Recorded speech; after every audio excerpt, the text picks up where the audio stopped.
Welcome back to this channel, everyone. We're going to be finally doing a video about the Apple TV. Now, this is the first video I've ever done of these specific things, and it's funny because I bought these literally like months and months ago, and I never even got around to reviewing them. And I bought every single Apple TV that ever came out. So I bought the 4K one, I bought the 4th gen, 5th gen, I bought the first one. Like, the first one surprised me like crazy because I didn't think it was that big. I always thought the Apple TVs were super small, but we're going to be taking a look at the newest, latest Apple TV, the 4K one.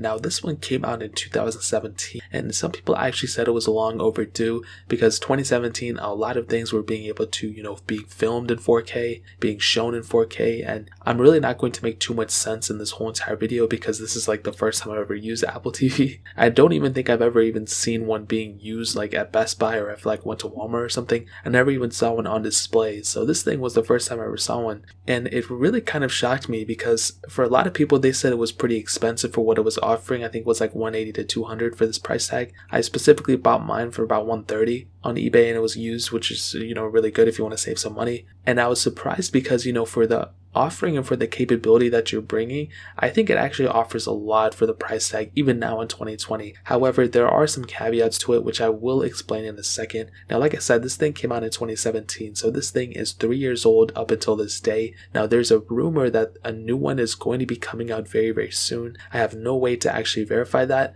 but some people are saying that there's going to be a 6th generation or the newer one after that. I think this is the 5th gen. The 6th gen is going to be coming out soon. But the funny thing is that if they do release another Apple TV, could they technically call it the Apple TV 5K if it can display things in 5K? And then the next one they can do 6K, and they'll just keep going on over and over. I think it could happen. I'm not really too sure, but technically this is still the newest Apple TV. You can go to Walmart, you can go to wherever you want to, Best Buy, and pick one of these things up brand new. They're about $179 for the brand new base model, and then a $199 for the top tier model. Now, I have the base model 32GB SSD, which is funny because I didn't even know these things had a SSD in them, but there is a higher option available. If you want to go through, you can do it that way too. It doesn't really matter. Or if you want to purchase it on Amazon, I'll leave a link down in the description. Now, the first time that I actually picked this thing up, I was actually looking at it. I'm like, man, this thing actually feels very, very premium. And since I've had the other ones, this one was the first one that I bought, and it came in first, and I was looking at it, I'm like, wow, this thing has some heft to it. And I was actually surprised that this thing had a USB Type-C port on the back, which I'll get to in a second. But kind of maneuvering it through my hands, it feels, very much like Apple product still.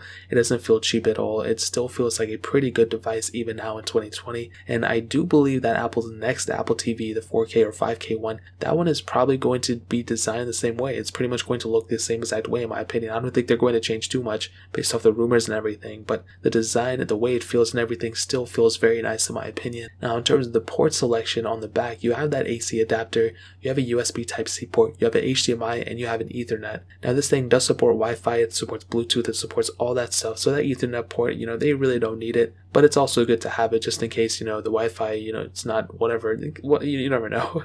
Now, I do think this has a really, really good port selection in the back, but I truly do believe that the next Apple TV might bring 2 USB-C ports, or they might switch something out. I hope they don't remove that HDMI cord or the HDMI port. That is something that is very, very important, and if they try to pull like a headphone jack on this thing, I don't think a lot of people are going to like it. So that HDMI port has to stay there. Now, what's funny is, and I didn't even know this, but the inside in terms of the internals and the power of this device, it actually pretty much has the same internals as an iPhone 7 Plus. So it has a 2.3 GHz CPU with the Apple A10X chip, and it also has 3 GB of RAM, which is pretty much the exact same type of performance as the iPhone 7 Plus. Now, this also came out a year after the 7 Plus, so it's really not that big of a deal. And it technically has like a newer chipset than the 7 Plus, the A10X chip. It has pretty much the same exact chipset as that iPad Pro 10.5 inch. So that is something really funny. I was not expecting to see that on here. I thought it was going to have its own chipset, but no, it has the Apple A10X chip. Now, turning it on, it actually booted straight into tvOS, and I actually had to update it. It was on tvOS 12.3, I believe, and then I had to update it to tvOS 13.3.1. And what's funny is because I knew these things had pretty much the same design numbers as iOS, so every time iOS 13.3.1 come out or something like that, these ones would also get a software update, but I never knew it was quite like this. Like, it almost reminds me so much of iOS, which is pretty much what it was designed off of. And like I said, this was the first time I ever even saw Apple TV UI, and it's pretty nice. I really don't have anything too much to complain about, but it was kind of expected. It's nothing too crazy. It has the capabilities of, loading up Netflix, YouTube, Hulu, whatever.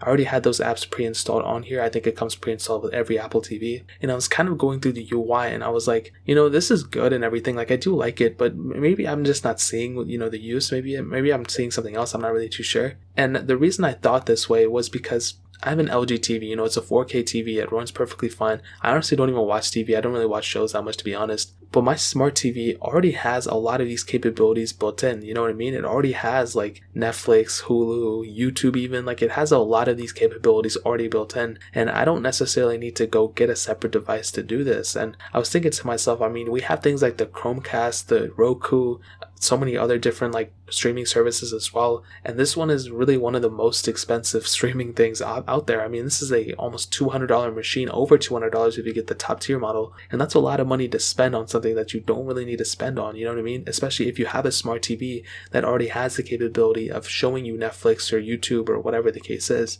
But all is not forbidden on the Apple TV 4K, I don't know, but this thing has a really cool ability of actually being able to use your voice input like Siri into Siri, which is really nice, and you can ask it to do something instead of typing things out. Now, one thing I hate doing is typing things out every 5 seconds when I'm actually on, my TV. Can you guys hear these geese? And I always have to like type in, SIMPLEACACAIS DUMB. Like, it's just so dumb. Like, I have to type these things out every time I want to look up something, and it just takes a ton of time. Like, I don't really want to have to do that every time. With Siri, it makes things a lot better. Now, every smart TV is different, so I'm sure there's some that have voice capability. Mine specifically does not, because I'm just broke like that. But this Apple TV does have the capability of doing things like that, which is really nice, and I think that's a really cool feature, and I think it's overlooked for a lot of people. But you do have that capability on here, which a lot of smart TVs don't. Like, my smart TV doesn't have that. As I was looking through the Apple TV as well, when I was going through tvOS, I remember that this thing has Apple Arcade support, and there's actually some decent games out there for this thing. You can get them from the App Store. You don't necessarily need to go get them from Apple Arcade. You don't need to sign up for a membership or whatever. And some of these games are actually really nice too. And you're not going to go and spend like crazy amounts of times on these things. I'm sure if you're already not a gamer,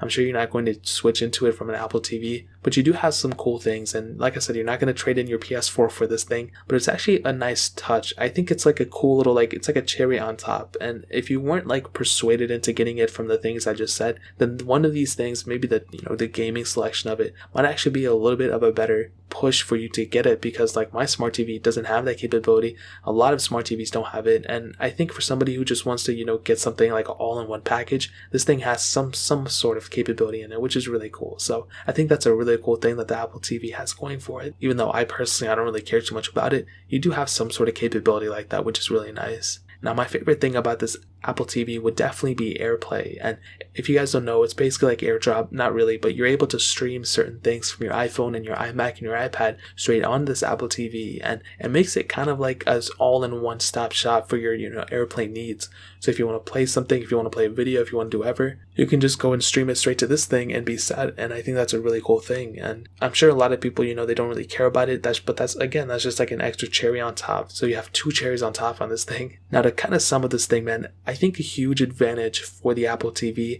at least what I saw when I was going through it, are people who are playing, iTunes and Apple Music purchases all the time. They bought a lot of things on those things. If you are like fitting in that category, something like this might be, pretty decent for you. Me personally, I had an Apple Music membership. I don't really use it anymore, but the iTunes thing, I never bought anything on iTunes, but you have, a lot of people out there who probably have. And something like this, again, is like your one-stop shop for all those needs. Not only can you do all those Netflix, YouTube, Hulu things on this thing, but you can also play your iTunes purchases from this thing as well. And my smart TV cannot do that, but the Apple TV can, which is a really cool thing. So, ultimately, is the Apple TV 4K worth it in 2020? Well, I'll say this is the newest Apple TV, so if you're going to have to get one, this is obviously the newest one you can get. But to me, it really isn't worth it, for me personally, just because I don't really have that many iTunes purchases. I don't really care. I have like an iMac that I watch videos from. I have a smart TV.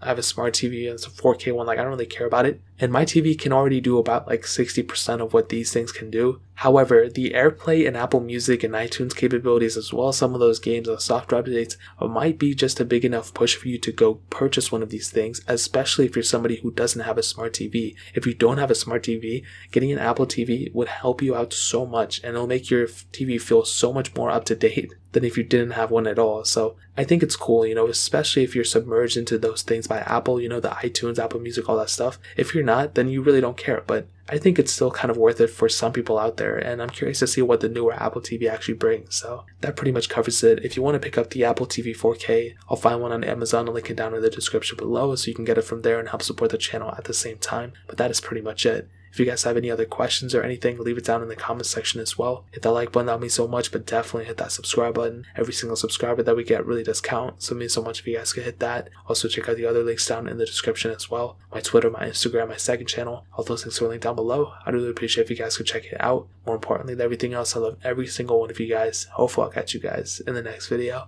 Peace out till then.